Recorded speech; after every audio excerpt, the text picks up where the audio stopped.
Hi friends, இப்போ நம்ம பார்த்தீங்கன்னா பல்சர் bs6 வண்டியோட இன்ஜின் ஆயில் சேஞ்ச் பண்ண போகிறோம். அதோட ப்ராசஸ் எப்படின்ட்டு நம்ம பார்த்துப்போம். இப்போ பாருங்கள், நம்ம பிட்ராடை வச்சு இப்போ இன்ஜின் கார்டு இந்த வண்டி செட் பண்ணுறதுனால நம்மளுக்கு கொஞ்சம் டிஸ்டர்பன்ஸாக இருக்கிறதுனால அந்த இன்ஜின் கார்டை நம்ம ஃபஸ்ட்டு ரிமூவ் பண்ணிவிட்டு பார்த்தீங்கன்னா பிட்ராடை வச்சு எப்படின்னா எல்ராடுன்னு சொல்லுவாங்க. அது ஆக்சுவலி பிட்ராடு ஜாயிண்ட் ராடை வச்சு நம்ம அந்த பிட்டை போட்டு சைடில் இருக்க போல்ட்டை நம்ம கழட்டுறோம். அது கொஞ்சம் கீர் லீவர் டிஸ்டர்பன்ஸாக இருக்குது.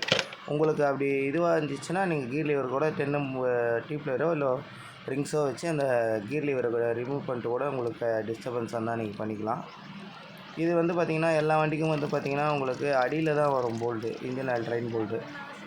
இந்த வண்டிக்கு பார்த்திங்கன்னா சைடில் வரும். பல்சருக்கலாம் ஏன் பல்சருக்கு சைடில் வருதுன்னா அதோட மேனுஃபேக்சரிங் டிஃபெக்ட், அதனால் அந்த செட்டிங்கோசரம் அதை சைடில் வந்துருக்கு. அதே மாதிரி நம்ம கழட்டும் போது ரொம்ப ஹார்டாக இருந்துச்சுன்னா பார்த்து கழட்டணும். தட்டி கழட்டணுன்னா பார்த்திங்கன்னா அந்த சென்ட்ரு கேஸ் லைட்டாக வீல் விட்டுரும். அது அந்த வண்டியிலே அது ப்ராப்ளம் தான். அப்படி சப்போஸ் உங்களுக்கு ஆயிடுச்சுன்னா கூட நீங்கள் எரால்டேட்டு போட்டு இது பண்ணிக்கலாம். இது பாருங்கள், வாஷர் பாருங்கள் எந்த அளவுக்கு டேமேஜ் ஆகிருக்கு. இவ்வளோ டைட்லாம் பண்ணவே கூடாது. நம்ம கரெக்டான பொசிஷனில் டைட் பண்ணாலே இந்த ப்ராப்ளம் வராது. இந்த டார்க் கரெக்டான டார்க் வச்சாலே போதும். இப்போ புது வாஷரை போட்டு நம்ம ஆயிலோட ட்ரெயின் போல்ட்டை திருப்பி டைட் பண்ணுறோம்.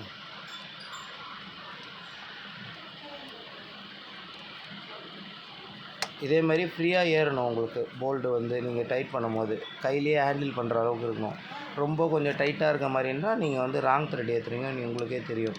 பாருங்கள், ஃப்ரீயாக நம்ம ஆயிடுச்சு. ஃபுல் டைட்டாக ஆயிடுச்சுன்னா லைட்டாக டார்க் கொடுத்தா போதும், ஃபுல் டைட் ஆகிடும். அவ்வளோதான், இந்த டார்க்கே போகிறோமான்ட்டு. இதுக்கு மேலே நம்ம பண்ணோன்னா போல்ட்டோட வாஷரும் டேமேஜ் ஆகும். இவ்வளோ டைட்டு வைக்கணுன்னு அவசியம் இல்லை. லைட்டாக ஒரு டார்க் வாங்கலாம்.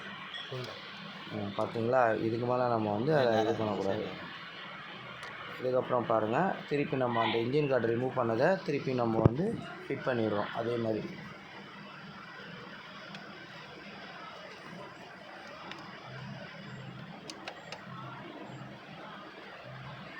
நீங்கள் ஆயில் ட்ரெயின் போல்ட்டை லூஸ் பண்ணும்போது உங்களுக்கு பிட்ராட் இருந்தால் கொஞ்சம் ஈஸியாகவே இருக்கும்.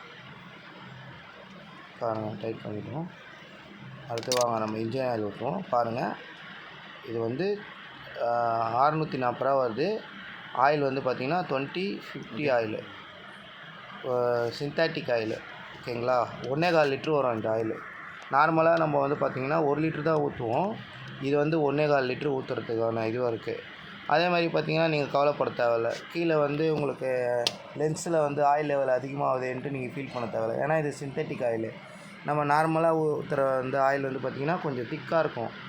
ஓகேங்களா? அதனால் அது 1 லிட்ரு ஊற்றுறோம். இது சிந்தட்டிக் ஆயில் கொஞ்சம் உங்களுக்கு லைட்டாக தான் உங்களுக்கு இதுவாக இருக்கும். அதனால் 1.25 லிட்ரு நம்ம ஊற்றுறோம். ஆனால் பர்ஃபார்மன்ஸ் நல்லா நம்மளுக்கு ஏற்ற மாதிரி இருக்கும். வண்டி ஓட்டுறதுக்கும் சரி, எல்லாத்துக்கும் கொஞ்சம் நல்லாவே இருக்கும்.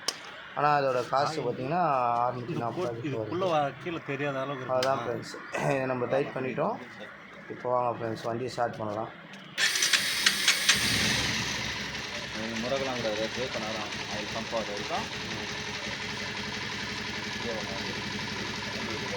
மீட்டரை காட்டி பாருங்கள் ஃப்ரெண்ட்ஸ், நீங்கள் ட்ரிப் கூட பண்ணிக்கலாம். நீங்கள் இன்ஜின் ஆயில் சேஞ்ச் பண்ணுறதுக்கு எவ்ரி 2000 கிலோமீட்டருக்கு ஒரு வாட்டி நீங்கள் இன்ஜின் ஆயில் சேஞ்ச் பண்ணிங்கன்னா உங்களுக்கு வண்டி